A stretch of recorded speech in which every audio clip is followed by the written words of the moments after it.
from General James Jones, the first National Security Advisor in President Obama's administration. During his military career, he served as the 32nd Commandant of the Marine Corps, Commander of the United States European Command, and Supreme Allied Commander Europe. He has also served as Chairman of the Atlantic Council. I must also add that among General Jones's proudest achievements is securing a prominent position on the Iranian regime's blacklist, particularly for his support of Mrs. Rajabi and the MEK. Please welcome General Jones.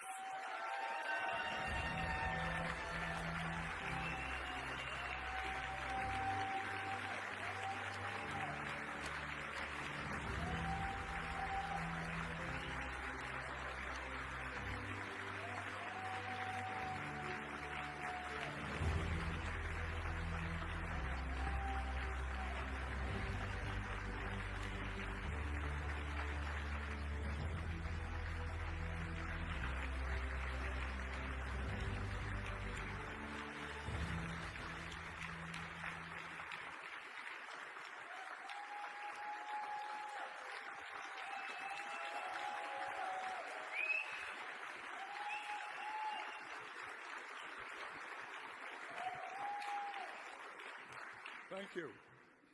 Ladies and gentlemen, thank you so much for that warm greeting.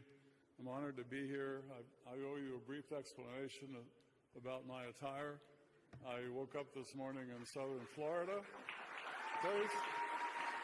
I woke up this morning in southern Florida. I was to catch a 7 a.m. flight to fly to Washington. My plan was to go home, put the correct uniform on, and be here in plenty of time. Unfortunately, the IRGC stopped the flight, canceled a JetBlue flight. Can you believe that? And but I persevered. I found another airline where the IRGC didn't interfere with the flight schedule. Unfortunately, I came into Baltimore and I'm late, but I'm happy to be here.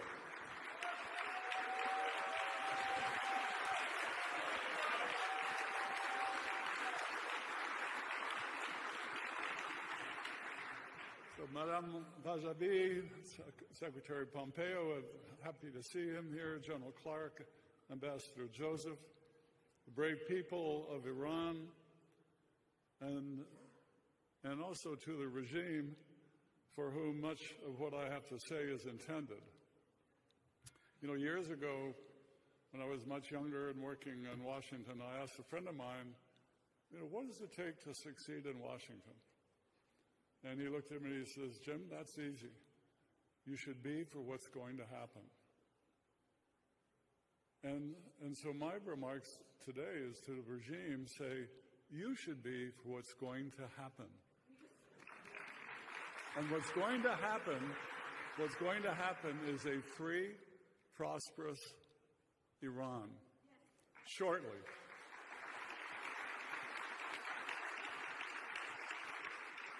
So today, as we convene in this beautiful hall, let's all of us acknowledge the gravity of our shared reality. The Iranian regime still persists as a central hub of terrorism in our world.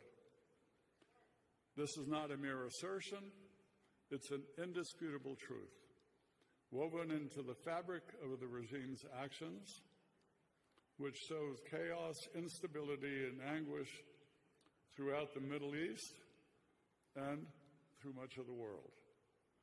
Seated in Tehran, this regime embodies the head of the snake, as has been mentioned before, of Islamic fundamentalism and terrorism around the world.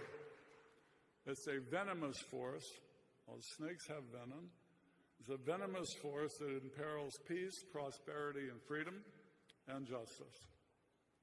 It's for this reason that the Iranian people and their organized resistance are determined to crush the head of this snake once and for all.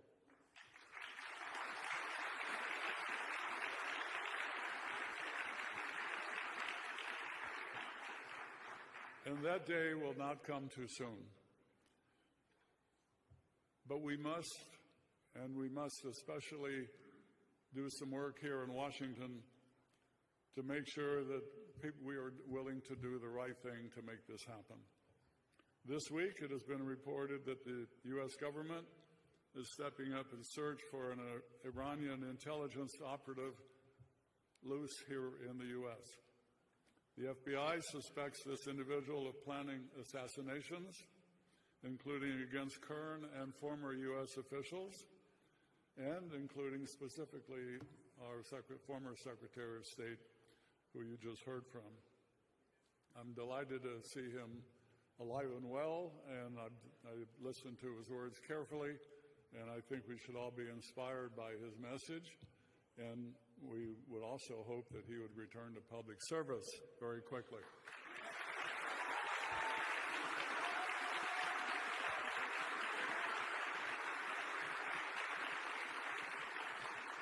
So additionally, in November, Alejo Vidal-Quadras, a European politician and ex-vice president of the European Parliament, became an assassination target.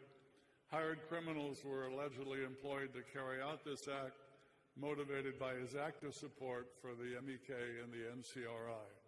But ladies and gentlemen, while the ruling mullahs may project an illusion of strength through terrorism and violence, nothing can hide their profound vulnerability at home. Their fervent support for terror proxies across the region is not a testament to their strength, but an act of desperation, an attempt to cling to power in the face of mounting opposition, coming up from the streets of Iran in increasing numbers every year. The March 1st parliamentary elections, boycotted by the Iranian people, really served as a resounding resignation and repudiation of the regime's legitimacy. The overwhelming majority of Iran's population opted for abstention, a poignant sign of their yearnings for democratic regime and change. And despite all the fraud, according to the regime statistics, less than 8%, and I will say 7% in deference to my friend General Clark, less than 7% of the voters in the capital participated. This was effectively a referendum and a vote by the Iranian people in favor of ending the rule of the clerics in Tehran.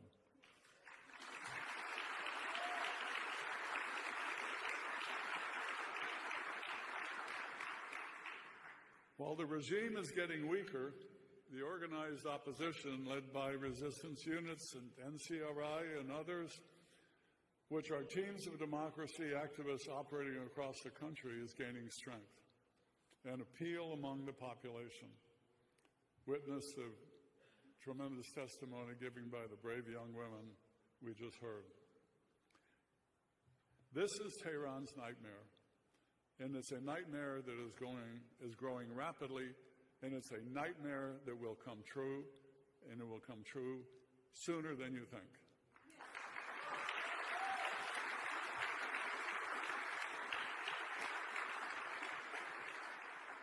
Indeed, since 2017, the Iranian people have risen in successive nationwide protests, courageously demanding the overthrow of the clerical regime.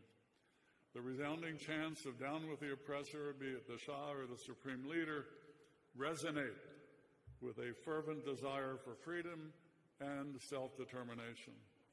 The Iranian people, bolstered by organized resistance, possess the power to dismantle the regime's stronghold in Tehran and usher in a new era of peace and prosperity for the region. However, for this region to materialize, it is imperative that Western capitals, particularly this capital, forsake the policy of appeasement and embrace a resolute stance towards Tehran, one that is unmistakable.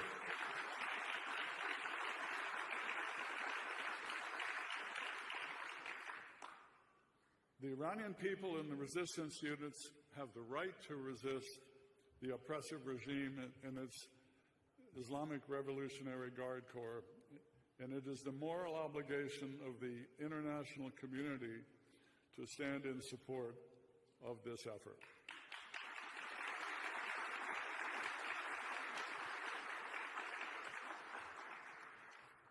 An unequivocal stance by the United States government not only reassures the Iranian people, who love America, by the way, it would also reassure friends and allies throughout the Arab world, and this is a task that is not yet complete. But it can be done, but it has to be done from this Capitol. With unwavering solidarity in support of the quest for freedom and democracy, let us unequivocally recognize the right to resist and to stand up to tyranny.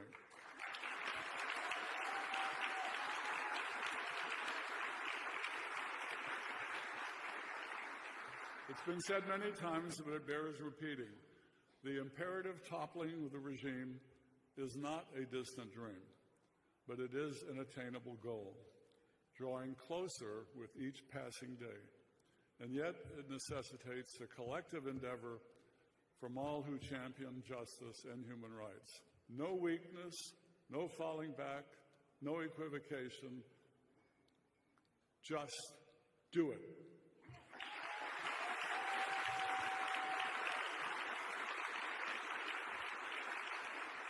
We all know that the right to rebel against tyranny is morally justified, enshrined in the Universal Declaration of Human Rights, a beacon guiding nations towards protecting human dignity and freedom. And since its inception in 1979, the Iranian regime has systematically obstructed peaceful avenues for political expression, clinging fervently to the doctrine of absolute clerical rule.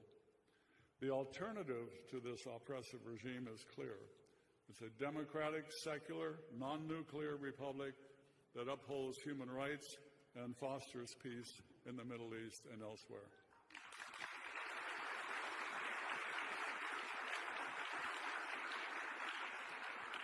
Yet even as the Iranian people strive for a brighter future, they face relentless persecution at the hands of the regime. The People's Mojahedin Organization of Iran, or the MEK and NCRI, have borne the fruit of the regime's brutality, with its members subjected to arbitrary arrests, kidnapping, torture, and execution. In 1988, over 30,000 of its supporters were massacred by the mullahs. Yet Tehran failed to crush the movement.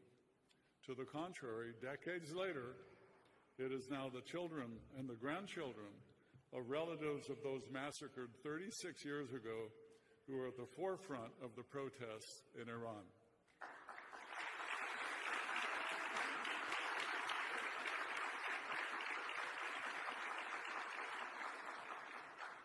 The MEK members, especially the women, paid the ultimate price in order to create spread the culture of resistance in Iran, and it is this culture that cannot be destroyed.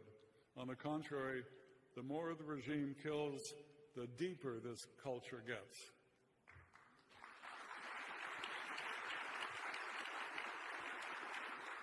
So, failing to crush the movement for change, Tehran has resorted to a new ploy.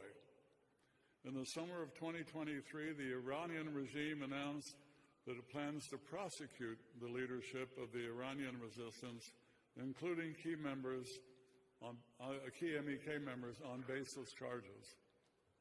A key objective of this sham trial is to demonize the opposition, setting the stage for further executions within Iran and orchestrating terrorist attacks against opposition members abroad. It also underscores the fear the moment continues to incite within the regime's ranks and the increasing appeal of this movement among younger generations, and that is encouraging. So the regime's other goal is to create false judicial precedents for MEK leaders and issue red notices with the Interpol to extradite Iranian resistance leaders back to Iran. The international community must reject that movement.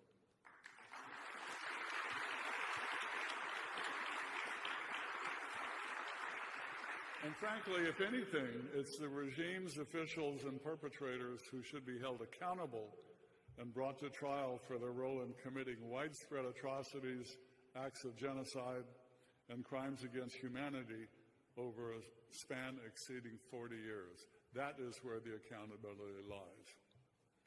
The Iranian regimes to coerce Albania into denying the rights of thousands of the members of the Iranian resistance now residing at Ashraf III near Tirana underscore the relentless quest to stifle dissent even beyond its borders.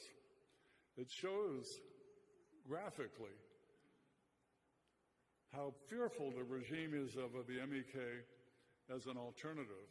Albania must be fully engaged and committed to ensuring all rights enshrined in the 1951 Geneva Convention, the European Convention on Human Rights, and all international laws for Iranian refugees at Ashraf III.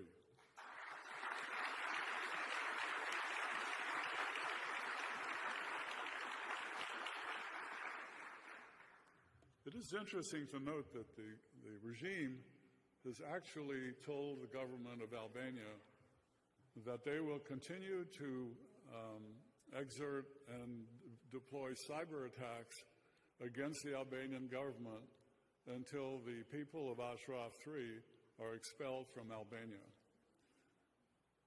We can stop this, and we will stop this.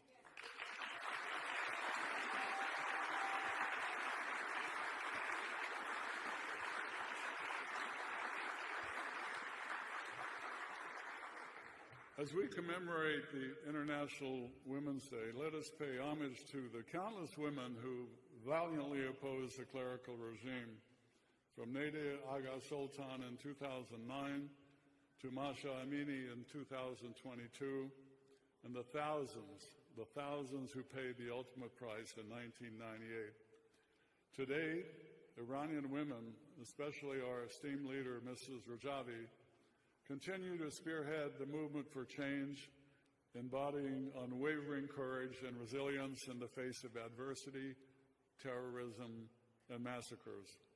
They believe that the best way to find yourself is to lose yourself in the service of others, as Mahatma Gandhi once said.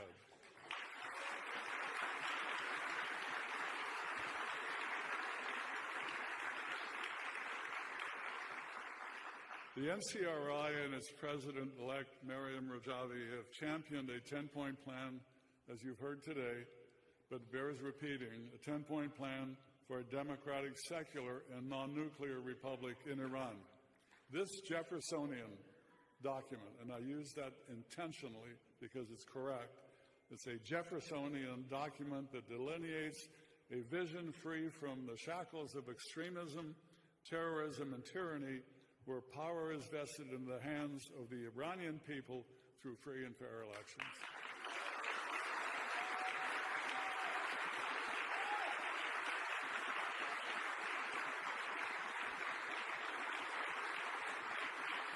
Thank you.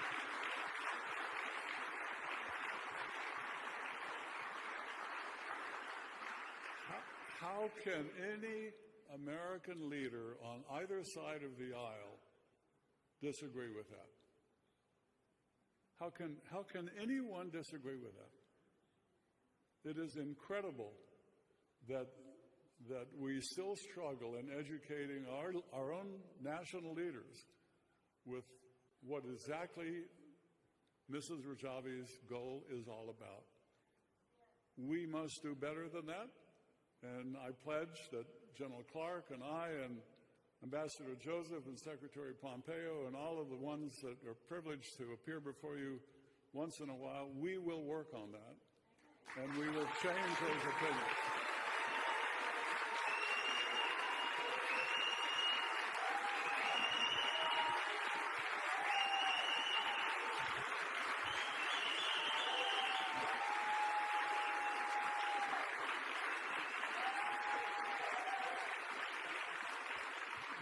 we will change those opinions in the halls of the Congress of the United States, in the executive branch of our government, and most importantly, in our media.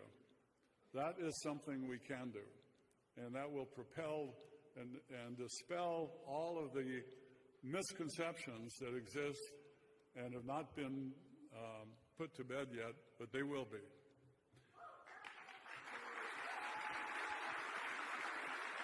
In the Jeffersonian quote, Thomas Jefferson once said, "Eternal vigilance is the price of liberty."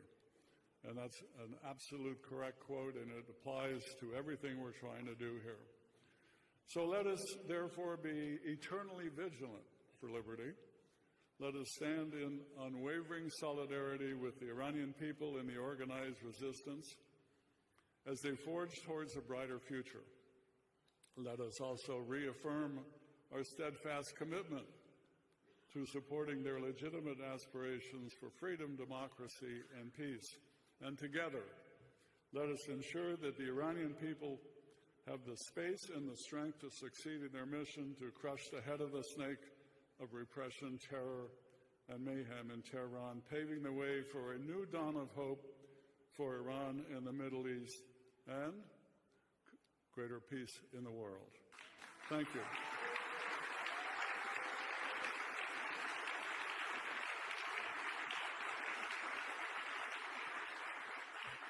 And if I could close on a personal anecdote, I was privileged to serve for a couple of years, 2009, 2010, as President Obama's first national security advisor. And I want you to know that at no time during that time did the words Camp Ashraf or MEK ever come to my attention. I don't know why, but I know that when I left the White House in late 2010, I was ignorant about the contribution that the brave people at Camp Ashraf 1 were making on a regular basis to our American forces, providing key information from within Iran, information and intelligence that we probably couldn't have received. There was a spirit of cooperation that existed. The American forces, when they came across Camp Ashraf, had meetings, collegial meetings, and said, "Would you please disarm? And if you disarm, we will give you a safe conduct pass for everybody who lives at Camp Ashraf." Roughly 4,000 people. I found out about this after I left office. And the relationship went on, and we have distinguished senior Army officers who were assigned by the High Command to have a liaison with Camp Ashraf and the American forces. And they did this, and it was a great relationship.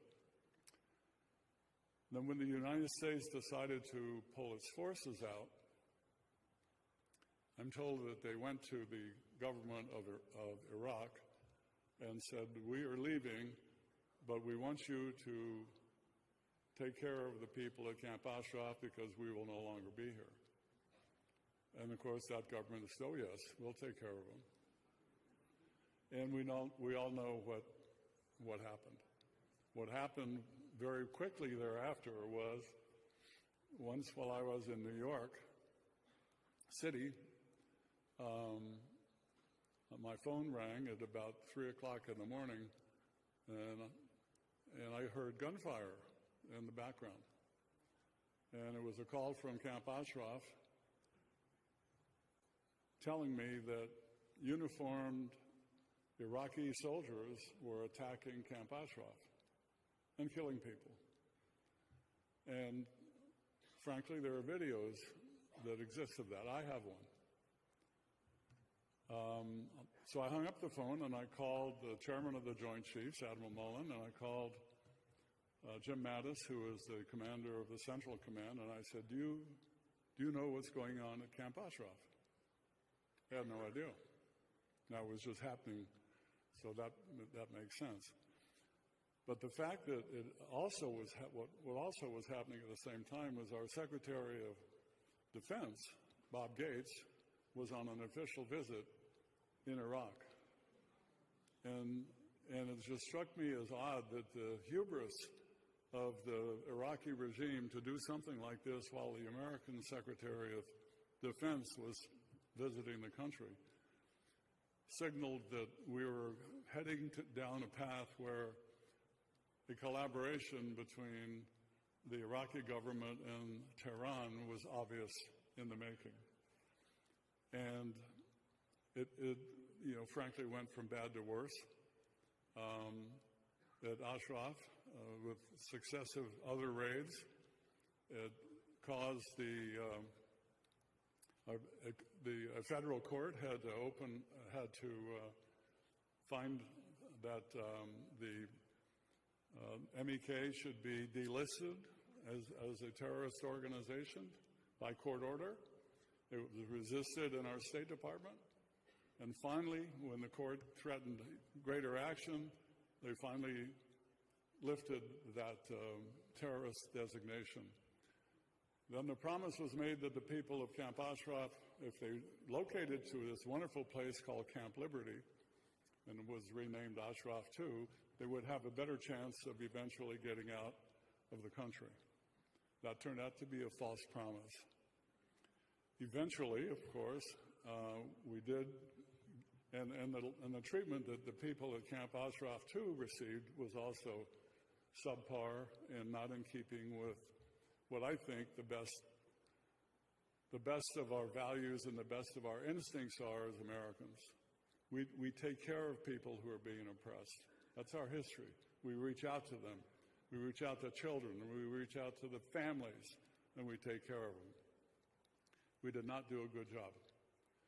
We did, however, succeed in getting all of the people at Camp Ashraf II to go to Albania, and I'm very grateful to the Albanian government for their willingness to do that, despite the difficulties that have recently happened, and for which I hope that our government is negotiating a relationship that allows Camp Ashraf III people to live in peace and continue to be committed to what we all need to see, and that's the end of this oppressive regime. I tell you that story from a personal standpoint because, like General Clark, I was a Marine for 40 years, and for 40 years I was very proud of the good things my country was able to do in World War II and Korea and Vietnam and all these other places where we really genuinely tried to deliver peace and stability and democracy to people who otherwise, without our efforts, would not have had them. Nothing has changed. Nothing has changed. The United States has a moral obligation as one of the leading countries in the world to come to the aid of people who are trying to establish democratic regimes and have their families prosper, live in peace and security. We will not stop until this happens in Iran. Thank you.